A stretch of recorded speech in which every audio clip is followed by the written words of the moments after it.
نحمده ونصلي على رسوله الكريم اما بعد۔ معزز سامعین، سیرت النبی صلی اللہ علیہ وسلم پر بیانات کا سلسلہ جاری ہے۔ اب تک 19 بیان اس سلسلے میں ہو چکے ہیں۔ پچھلے بیان میں ہم نے فتح مکہ کے متعلق عرض کیا تھا، اور اس کے بعد اللہ کے نبی صلی اللہ علیہ وسلم تقریباً 16 دن مکے میں رہے، اور عتاب بن اسید کو آپ نے امیر مکہ بنایا اور لشکر کو حکم دیا کہ بنو حوازن اور طائف کی طرف کوچ کریں۔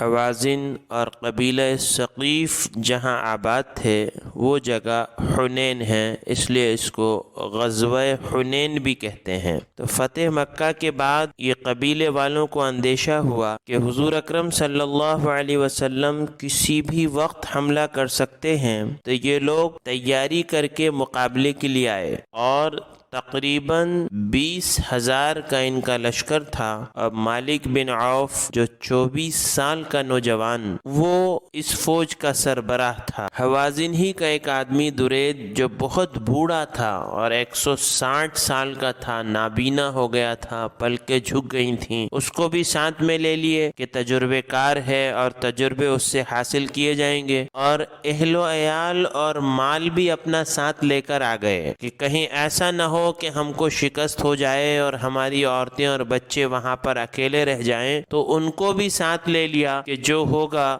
وہ سب کے ساتھ ہوگا۔ نبی کریم صلی اللہ علیہ وسلم کو یہ 20,000 کے لشکر کی اطلاع ملی، اور آپ صلی اللہ علیہ وسلم بھی اپنے لشکر کے ساتھ جو تقریباً 12,000 کا لشکر تھا وہ حنین کی طرف نکلے۔ تو اسلام کی تاریخ کا یہ سب سے بڑا لشکر تھا، 12,000 کا۔ وادی حنین پر یہ جمع ہوئے، کسی کے منہ سے یہ جملہ نکل گیا کہ اب ہم قلت کی وجہ سے شکست نہیں کھا سکتے۔ اللہ کو یہ جملہ پسند نہیں آیا۔ قرآن کریم میں فرمایا وَيَوْمَ حُنَيْنٍ إِذْ أَعْجَبَتْكُمْ كَثْرَتُكُمْ فَلَمْ تُغْنِ عَنْكُمْ شَيْئًا وَضَاقَتْ عَلَيْكُمُ الْأَرْضُ بِمَا رَحُبَتْ ثُمَّ وَلَّيْتُمْ مُدْبِرِينَ۔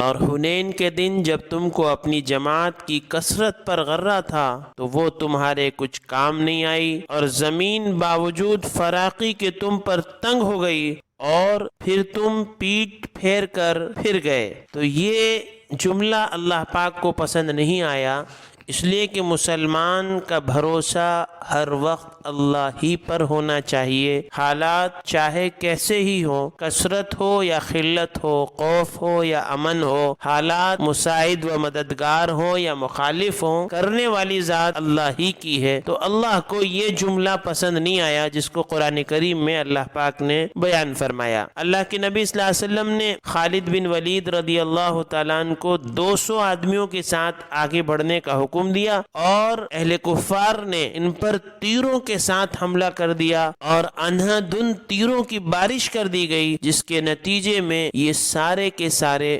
شہید ہو گئے، سوائے حضرت خالد بن ولید کے، وہ بھی زخمی ہو گئے، اور ہر جگہ ان کے اوپر زخم آئے۔ یہ خبر جب اہل ایمان کے پاس پہنچی تو ان میں بھگدڑ مچ گئی، اور ان لوگوں نے اچانک ان پر حملہ کر دیا، اور ایسی بھگدڑ مچی کہ لشکر پورا تتر بتر ہو گیا۔ اللہ کے نبی صلی اللہ علیہ وسلم جس خچر پر سوار تھے جس کا نام دلدل، آپ اس پر زور لگا رہے تھے کہ اس طرف جائے جہاں پر حملہ ور ہیں، اور اللہ کے نبی صلی اللہ علیہ وسلم نے حضرت عباس رضی اللہ تعالیٰ عنہ کو جو آپ کے ساتھ تھے، اور حضرت عباس رضی اللہ تعالیٰ عنہ کی آواز کافی اونچی تھی اور بہت دور تک پہنچ جاتی تھی، مائک وغیرہ تو پہلے نہیں ہوتے تھے، تو حضرت عباس کی آواز کافی دور تک پہنچتی تھی، کافی اونچی آواز تھی۔ اللہ کے نبی صلی اللہ علیہ وسلم نے حضرت عباس رضی اللہ تعالیٰ عنہ سے کہا کہ تم آواز لگاؤ بیت رضوان والوں کو، کہ جنہوں نے بیعت کی تھی اللہ کے نبی صلی اللہ علیہ وسلم کے ہاتھ پر کہ ان کا جینا اور مرنا اسلام کے لیے ہوگا، کہ ان کو آواز لگاؤ بیت رضوان والوں کو کہ وہ کہاں ہیں۔ انہوں نے جب آواز لگائی او بیت رضوان والوں اور درخت کے نیچے بیعت کرنے والوں، تو جن کے کان میں یہ آواز پہنچی وہ تیزی کے ساتھ آواز کی طرف لپکے اور پھر صحابہ نے بہادری کے ساتھ مقابلہ کیا۔ خالد ابن ولید رضی اللہ تعالیٰ عنہ کے بارے میں اللہ کے نبی صلی اللہ علیہ وسلم نے پوچھا تو بتایا گیا کہ فلاں جگہ زخموں سے چور پڑے ہوئے ہیں۔ اللہ کے نبی صلی اللہ علیہ وسلم گئے اور آپ ان کے اوپر ہاتھ پھیرتے گئے، جہاں جہاں اللہ کے نبی صلی اللہ علیہ وسلم ہاتھ پھیرتے گئے وہاں وہاں ان کی تکلیف ختم ہوتی گئی اور خون کا بہنا بند ہوتا گیا۔ پھر اللہ کے نبی صلی اللہ علیہ وسلم نے فرمایا چلو اور حملہ کرو۔ اللہ کے نبی صلی اللہ علیہ وسلم نے کنکر اٹھائے زمین سے اور شہر الوجوہ بول کر کافروں کی طرف پھینکے اور ایک نعرہ لگایا ان حزموا کہ شکست ہو گئی ان کو، اور وہ کنکر ہر ایک تک پہنچ گئے۔ اور پھر اللہ پاک نے اپنی مدد اتاری اور فرشتوں کے لشکر اترے۔ حوازن نے جب دیکھا کہ سفید لباس میں یہ لشکر گھوڑوں پر سوار ہیں اور ان کا ان لشکر سے تعلق نہیں ہے تو وہ گھبرا گئے اور بہرا گئے اور ہمت ہار گئے اور ان کی ہمت پست ہو گئی اور پیر اکھڑ گئے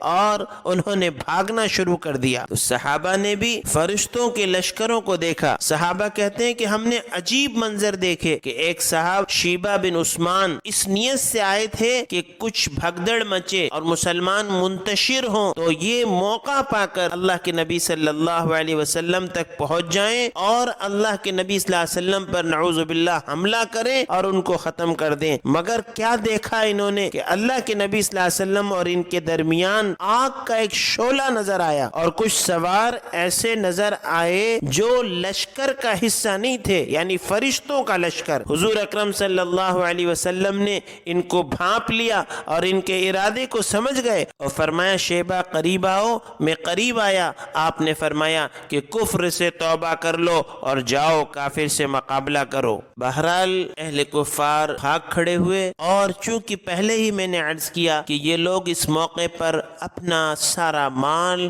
اور بیوی بچوں کو بھی لے کر آئے تھے کہ اگر ہم شکست کھا گئے ہار گئے تو کم سے کم ہمارے بیوی بچے تو ہمارے ساتھ ہوں گے۔ اور جب یہ لوگ بھاگ گئے تو مسلمانوں کے ہاتھ بہت سارا مال غنیمت آیا۔ کہتے ہیں یہ مال غنیمت میں تقریباً 6000 قیدی، 24,000 اونٹ اور 40,000 بکریاں اور تقریباً 4,000 اوقیہ سونا یا چاندی جو ہے وہ ساتھ میں تھی۔ اور یہ لوگ بھاگتے بھاگتے بھاگتے بھاگتے طائف میں جو ثقیف کے قلعے تھے اس میں جا کے محصور ہو گئے، اس میں جا کے بند ہو گئے۔ اللہ کے نبی صلی اللہ علیہ وسلم بھی اپنے لشکر کے ساتھ ان کے پیچھے پہنچے اور ان کا محاصرہ کیا، اور یہاں پر پہلی دفعہ مسلمانوں نے توپ کا استعمال کیا جس کو منجلیق کہتے تھے، جس کو دور تک پتھر پھینکنے کے لیے استعمال کیا جاتا تھا۔ اور یہ محاصرہ بہت طویل ہوا، 15 یا 25 دن۔ پھر آپ نے آواز لگوائی کہ جو باہر آ جائے اس کو امان ہوگی، جو غلام آ جائے وہ آزاد کر دیے جائیں گے۔ کچھ لوگ باہر آئے مگر قلعہ مضبوط تھا اور ان کے پاس کھانے پینے کی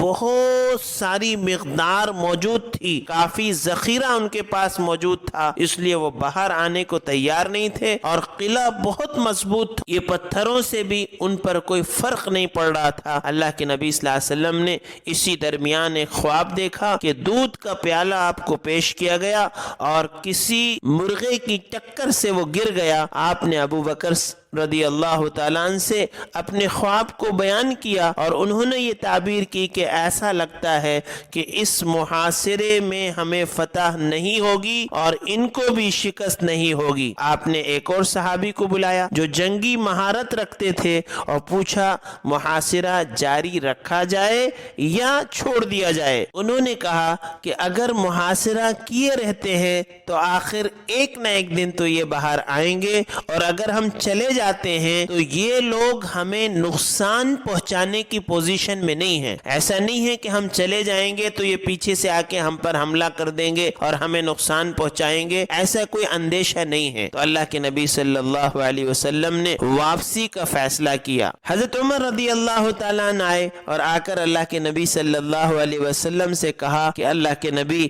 آپ ثقیف کو بد دعا دے دیں، آپ نے قبول نہیں فرمایا، اور یہ دعا کی کہ اللہ اللہ ثقیف کو ہدایت عطا فرما اور اللہ ان کو میرے پاس مسلمان لے کر آ، یعنی یہ مسلمان بن کر میرے پاس حاضر ہوں۔ اللہ کے نبی صلی اللہ علیہ وسلم نے 10 دن جعرانہ میں انتظار کیا کہ شاید یہ حوازن کے لوگ آئیں گے اور مذاکرات کے لیے بات چیت کرنے کے لیے آئیں گے، مگر وہ لوگ نہیں آئے۔ تو 10 دن بعد اللہ کے نبی صلی اللہ علیہ وسلم نے وہ جو کچھ مال غنیمت تھا اس کو تقسیم فرما دیا، اور جب یہ تقسیم ہو گیا تو حوازن کا وفد آیا اور انہوں نے آ کر کہا کہ آپ سب پر مہربانی فرماتے ہیں اور یہ عورتیں ہیں، یہ آپ کی رضائی رشتہ دار ہیں۔ آپ نے فرمایا کہ جو کچھ میرے حصے میں آیا ہے اور جو بنو ہاشم اور بنو مطلب کے حصے میں آیا ہے وہ سب تمہارا ہے، لیکن جو باقی مسلمانوں میں تقسیم کیا جا چکا ہے وہ واپس کیسے لیا جائے؟ اور پھر اللہ کے نبی صلی اللہ علیہ وسلم ہی نے ایک طریقہ یہ بتایا کہ ایسا کرو، ابھی ظہر کی نماز ہوگی اور اس کے بعد کھڑے ہو جانا اور مسلمانوں سے تم اپیل کرنا اور میں بھی تمہارا ساتھ دوں گا۔ لہٰذا انہوں نے ایسا ہی کیا اور رشتہ داری کا واسطہ دیا۔ آپ نے فرمایا کہ میں نے اپنے اور اپنے خاندان کے حصے میں جو آیا تھا وہ واپس کر دیا، اور تم سے بھی اپیل کرتا ہوں کہ اگر مفت آزاد کرنے پر تیار نہ ہو تو میں اس کی قیمت ادا کرنے کے لیے تیار ہوں۔ صحابہ نے سب کو آزاد کر دیا، اور یہ پہلا واقعہ ہے کہ اتنی بڑی تعداد میں، پہلے ہی میں نے عرض کیا کہ تقریباً 6000 قیدی آئے جس میں 3000 عورتیں تھیں، یہ پہلا واقعہ ہے کہ اتنی بڑی تعداد میں یعنی ایک ساتھ 6000 کو آزاد کیا گیا۔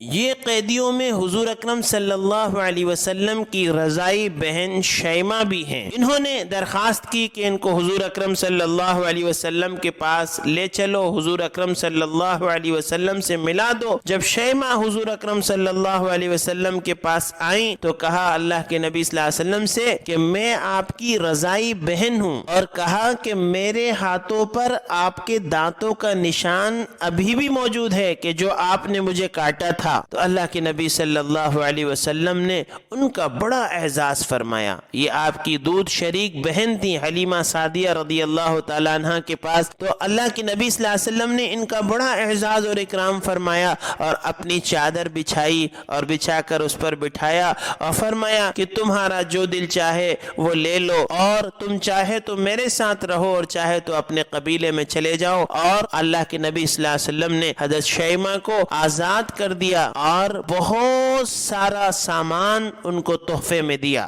آپ پھر مدینہ واپس تشریف لے آئے۔ اسی دوران کئی چھوٹے سرایہ ہوئے اور کئی وفد بھی آئے، اور کچھ مہینے بعد ثقیف کے لوگ خود اسلام قبول کرنے کے لیے آئے اور کہا ہم اسلام تو قبول کرنے آ گئے ہیں مگر ہمارے کچھ شرائط ہیں۔ اللہ کے نبی صلی اللہ علیہ وسلم نے پوچھا کہ بتاؤ کیا ہیں تمہارے شرائط؟ انہوں نے کہا کہ ہم 5 وقت کی نماز نہیں پڑھیں گے۔ فرمایا اس دین میں کیا خیر ہوگی؟ اللہ کے نبی صلی اللہ علیہ وسلم نے فرمایا کہ اس دین میں کیا خیر ہوگی جس میں نماز نہ ہو؟ پھر ان لوگوں نے کہا اچھا ایسا کریں کہ شراب اور زنا یہ تو ہماری گھٹی میں پڑا ہوا ہے اور یہ چھوڑنا بڑا مشکل کام ہے، تو آپ ہمیں شراب اور زنا کی اجازت دے دیں۔ فرمایا اللہ کے نبی صلی اللہ علیہ وسلم نے کہ میں اللہ کی حرام کردہ چیزوں کو حلال نہیں کر سکتا، کہ جس کو اللہ نے حرام کر دیا اس کو کوئی اور حلال نہیں کر سکتا۔ حرام حرام ہے، حلال حلال ہے۔ اور پھر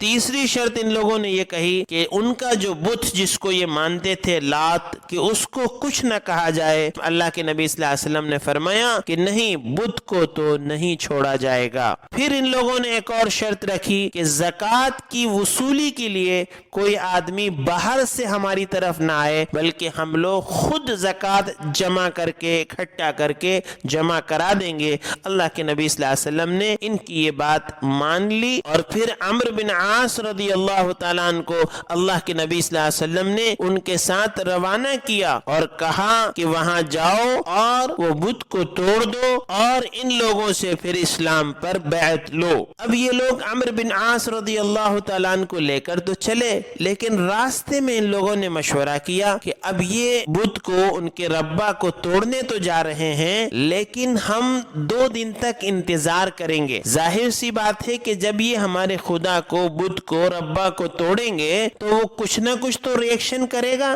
کہ ہم جس کو خدا مانتے ہیں، رب مانتے ہیں، حاجت روا مانتے ہیں، مشکل کشا مانتے مانتے ہیں تو اس کو جب توڑا جائے گا تو اس کا کچھ تو ریئیکشن ہوگا. تو اگر کچھ ریئیکشن ہوتا ہے تو پھر ہم جو ہے اسلام نہیں لائیں گے. اور اس کو توڑنے کے بعد کوئی ریئیکشن نہیں ہوتا, ان کا کچھ خرابہ نہیں ہوتا, تو جو خدا, جو بت, جو ربا اپنے توڑنے والے کا کچھ نہیں بگاڑ سکتا تو وہ ہمارا کیا کام بنائے گا. تو ہم سب کے سب اسلام لے آئیں گے. تو حضرت عمرو بن عاص رضی اللہ تعالیٰ عنہ گئے, انہوں نے بت کو توڑا اور ان کا کچھ بھی نہیں ہوا حضرت عمرو بن عاص رضی اللہ تعالیٰ عنہ کا. تو پھر یہ لوگ اسلام میں داخل ہو گئے. تو یہ غزوہ حنین اور طائف کے محاصرے کے متعلق مختصراً آپ کی خدمت میں عرض کیا گیا. اس کے بعد انشاءاللہ غزوہ تبوک کے بارے میں عرض کریں گے انشاءاللہ اگلی قسط میں. اللہ تعالیٰ سے دعا ہے اللہ تعالیٰ ہم سب کو سیرت النبی صلی اللہ علیہ وسلم کو پڑھنے کی, سمجھنے کی اور اس پر عمل کرنے کی اور لوگوں تک پہنچانے کی توفیق عطا فرمائے. وآخر الدعوانا ان الحمد للہ رب العالمین.